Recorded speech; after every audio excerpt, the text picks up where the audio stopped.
समर्थन की बात दोहराई। सुरजेवाला ने कहा, बहुमत का अनादर बीजेपी का चरित्र, पार्टी अल्पमत को बहुमत में नहीं बदल पाएगी। 9 दिन बाद बेंगलुरु से अहमदाबाद पहुंचे कांग्रेस के 44 विधायक आनंद के एक रिजॉर्ट में ठहराए गए। अहमदाबाद एयरपोर्ट पर कांग्रेस नेता अहमद पटेल ने विधायकों का स्वागत किया, राज्यसभा चुनाव में जीत का भरोसा जताया। अहमदाबाद एयरपोर्ट पर उतरते ही सभी विधायक बस से आनंद के लिए रवाना, निजानंद रिसोर्ट में ठहराए गए। रक्षाबंधन पर भी अपने घर नहीं गए कांग्रेसी विधायक, आनंद के रिजॉर्ट में परिजनों के साथ राखी मनाई। कांग्रेस विधायकों ने आनंद में पुलिस सुरक्षा लेने से किया इनकार, रिसोर्ट के बाहर कड़ा सुरक्षा बरता। आनंद के एसपी के मुताबिक कांग्रेसी विधायक रिजॉर्ट के अंदर नहीं चाहते, सुरक्षा बाहर। कांग्रेस नेता शक्ति सिंह गोहिल ने कहा, हमारे सभी विधायक एकजुट, बीजेपी न जीत सकते हैं न खरीद सकते हैं। राज्यसभा चुनाव से पहले गुजरात पहुंचे अमित शाह, पार्टी नेताओं के साथ बैठक कर रणनीति बनाएंगे।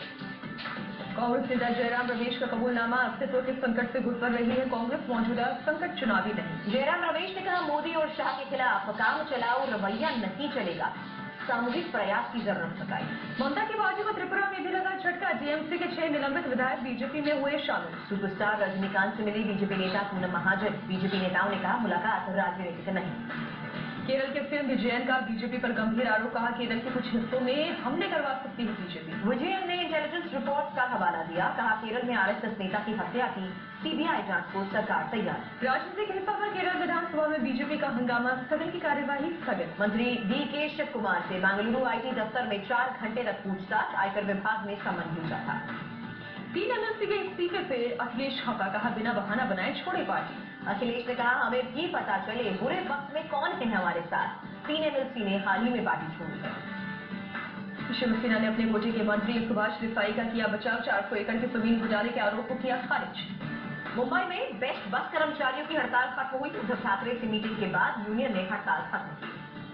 मीटिंग में उद्धव ठाकरे ने बेस्ट कर्मचारियों को दिया सैलरी का भरोसा, बीएमसी ने भी मांगे मानने का वादा किया। मुंबईकरों की परेशानी के लिए उद्धव ने माफी मांगी। कल रात 12 बजे से हड़ताल पर गए थे बेस्ट के 36,000 कर्मचारी। मुंबई से सिटी थाने में 9 डेटोनेटर और 10 किलो अमोनियम नाइट्रेट मिलने से मची सनसनी, पुलिस ने कहा आतंकी साजिश नहीं, आपसी रंजिश का मामला। दोस्त को फंसाने के लिए आरोपी ने साजिश रची, 2 दोस्तों के साथ मिलकर विस्फोटक से भरी गाड़ी इस्माइल की गैराज में पहुंचाई। लग्जरियस सेडान कार होंगी महंगी, जीएसटी काउंसिल ने 25% सेस लगाने को दी मंजूरी। जीएसटी काउंसिल के फैसले के बाद भी तत्काल नहीं बढ़ेंगे गाड़ियों के दाम, जीएसटी मुआवजा नियम में करना होगा बदलाव। गरीबों को एलपीजी पर मिल रही है सब्सिडी, नहीं खत्म होगी, पेट्रोलियम मंत्री धर्मेंद्र प्रधान ने दी जानकारी। महाराष्ट्र में दही हांडी को लेकर बॉम्बे हाईकोर्ट का फैसला, 14 साल से कम उम्र के गोविंदा नहीं हो पाएंगे शामिल। हांडी की ऊंचाई को लेकर कोर्ट ने दी राहत, कहा ऊंचाई तय करना कोर्ट का काम है। टीम इंडिया के पूर्व क्रिकेटर श्रीसंत को बड़ी राहत, केरल हाईकोर्ट ने बीसीसीआई से आजीवन बैन हटाने को कहा। श्रीसंत ने हाईकोर्ट से की थी शिकायत, दिल्ली की अदालत की बरी करने के बावजूद पाबंदी न हटाने का तर्क। बीसीसीआई ने लीगल टीम को श्रीसंत मामले की स्टडी करने को कहा, सुझाव पर सही समय पर कार्रवाई की। लीलावती अस्पताल में भर्ती दिलीप कुमार की तबियत में सुधार, डॉक्टर्स के मुताबिक अभी भी आईसीयू में। मनीला में मेकॉन्ग गंगा सहयोग की 8वीं बैठक, भारत, कंबोडिया, थाईलैंड सहित 6 देशों के मंत्री शामिल। भारत की तरफ से विदेश राज्य मंत्री वीके सिंह बैठक में रहे मौजूद, सभी 6 देशों में परस्पर सहयोग पर चर्चा। उपराष्ट्रपति बनने के बाद कश्मीर समेत तिरुमाला मंदिर पहुंचे वेंकैया नायडू, भगवान वेंकटेश्वर के दर्शन किए। वेंकैया नायडू बोले, मेरे परिवार पर भगवान वेंकटेश्वर की असीम कृपा, उपराष्ट्रपति पद की गरिमा बनाए रखने की बात। 40 दिनों तक चलने वाली अमरनाथ यात्रा खत्म हुई, इस साल 2,60,000 श्रद्धालुओं ने दर्शन किए।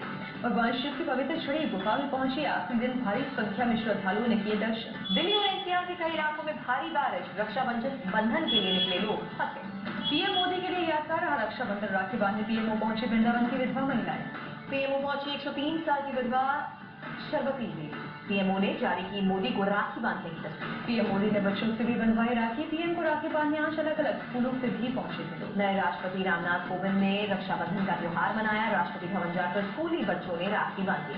रक्षाबंधन पर पटना के वीर कुंवर सिंह पार्क पहुंचे सीएम नीतीश, पेड़ों को बांधी राखी। नीतीश ने की पेड़ों को बचाने की अपील, राज्य के विकास में हरियाली को महत्वपूर्ण बताया।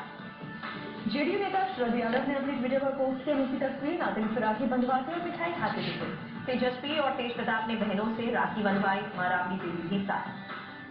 फडणवीस को मुस्लिम महिलाओं ने बांधी राखी, किसानों की पत्नियों ने लोन माफी के लिए मुख्यमंत्री का शुक्रिया अदा किया। छत्तीसगढ़ के सीएम रमन सिंह ने रायपुर में सेलिब्रेट किया राखी का त्योहार, स्कूली बच्चों के साथ ब्रह्मकुमारी की बहनों से राखी बंधवाई। अखिलेश ने भी लखनऊ में मनाया रक्षाबंधन का त्योहार, छोटी बच्ची और महिलाओं ने बांधी राखी। टीआरएस सांसद के कविता ने अपने मंत्री भाई के.टी. रामाराव को राखी बांधी, गिफ्ट किया हेलमेट।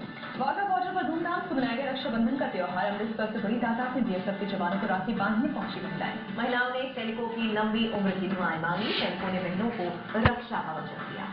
जम्मू कश्मीर में धूमधाम से मनाया रक्षाबंधन का त्योहार। बहनों ने सीआरपीएफ जवानों की कलाई पर राखी बांध देश की रक्षा का वचन दिया। गुरुग्राम में महिला ट्रैफिक पुलिस ने सुरक्षा बंधन मनाया। लोगों को राखी बांधकर ट्रैफिक नियम पालन करने का वचन दिया। 35 से ज्यादा महिला पुलिसकर्मियों ने सड़कों पर बांधी राखी। नियम तोड़ने वाले 1000 लोगों को राखी बांधने का टारगेट। दिल्ली के पालन में 2 साल के मासूम को महिला ड्राइवर ने कुचल दिया। सीसीटीवी तस्वीर सामने आई। मुंबई की नारंगी पूर्णिमा पर नारियल तोड़ कार्यक्रम का आयोजन। बच्चे और महिलाएं शामिल। प्रतियोगिता के लिए केरल से मंगवाए गए नारियल जीतने वालों को 10 लाख तक का इनाम। पश्चिमी जापान में तूफान ने दी दस्तक, 1 की मौत, कई जख्मी। तूफान के कारण पश्चिमी जापान में 300 से ज्यादा उड़ानें रद्द की गई। कई ट्रेनें रद्द, कईयों के रूट डाइवर्ट। चीन की सेना ने तीरथ सागर में किया अभ्यास। एक के बाद एक कई मिसाइल दागी। चीन के सरकारी मीडिया की खबर, पीले सागर में 3 दिन तक 22,000 वर्ग मील का इलाका सील करेगा चीन। सुरक्षा परिषद के कड़े प्रतिबंध का नॉर्थ कोरिया पर असर नहीं, कहा परमाणु कार्यक्रम पर नहीं लगाएंगे रोक। ट्रंप ने साउथ कोरिया के राष्ट्रपति मून से फोन पर बात की। कहा नॉर्थ कोरिया मामला सुलझाने के लिए दोनों देश मिलकर काम करेंगे। नॉर्थ कोरिया ने साउथ अफ्रीका से बातचीत की अपील को खारिज किया। मनीला में आसियान बैठक के दौरान दोनों देशों के विदेश मंत्रियों की मुलाकात। पूर्व क्रिकेटर मदन लाल को दिल्ली क्रिकेट चलाने की जिम्मेदारी। डीडीसीए क्रिकेट कल्याण समिति के अध्यक्ष बने। कोलंबो में सीरीज जीत के बाद पूल में कूल हुई टीम इंडिया। वीडियो हुआ वायरल। श्रीलंका को हराने के बाद खली से मिले कप्तान कोहली शानदार इंसान बताया। इंग्लैंड के खिलाफ चौथे टेस्ट में साउथ अफ्रीका पर हार का खतरा। 40 रन पर 3 विकेट गिरे। विकेट कीपर बल्लेबाज रिद्धिमान साहा ने धोनी की तारीफ की। कहा कभी भी धोनी को स्लेजिंग करते नहीं देखा। रक्षाबंधन पर विराट कोहली ने किया ट्वीट, दीदी और घर की याद आ रही है।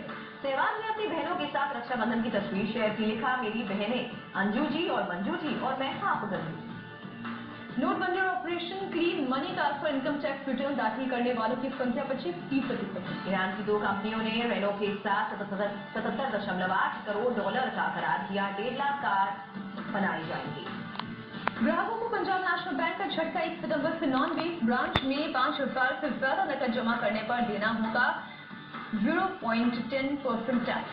शेयर बाजार में मामूली गिरावट दर्ज की गई। सेंसेक्स 51 अंक नीचे 32,274 पर बंद हुआ। सैमसंग घूस कांड में आखिरी सुनवाई शुरू। दोषी होने पर 12 साल तक की सजा संभव। वाइस चेयरमैन ली जे-योंग की पेशी हुई। सुनवाई के दौरान अभियोग पक्ष के वकील कठोर सजा की मांग खड़े हैं। महाराष्ट्र के रजनगांव में बिस्किट का सबसे बड़ा प्लांट लगाएगी ब्रिटानिया। डेयरी फर्म भी खोल सकती है कंपनी। घी नाप वालों को तोहफा दे सकती है सरकार। इंडिपेंडेंस डे पर खरीदारी करने पर कैश बैक मिलने की बात।